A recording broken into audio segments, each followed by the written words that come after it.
For the objects of Kiwanis International, I may request Suwa to please give us the 6 objects of Kiwanis.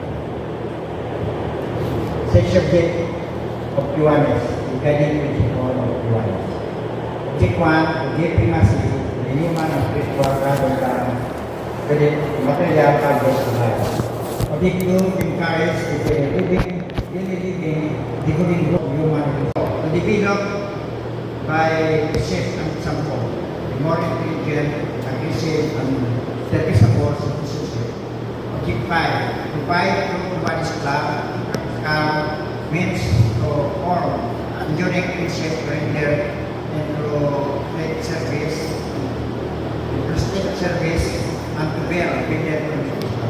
Object 6, to cooperate in creating and maintaining the sound of public opinion and high idealism which make possible the increase of the righteousness, justice, peace, and the good.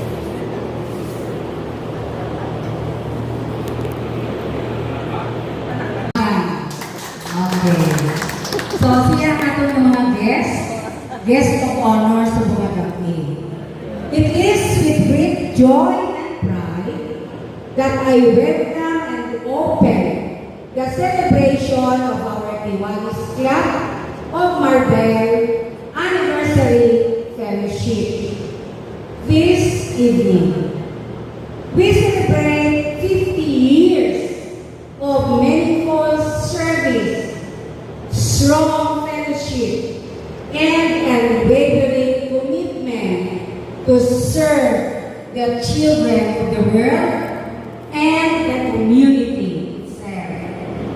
These milestones honors the vision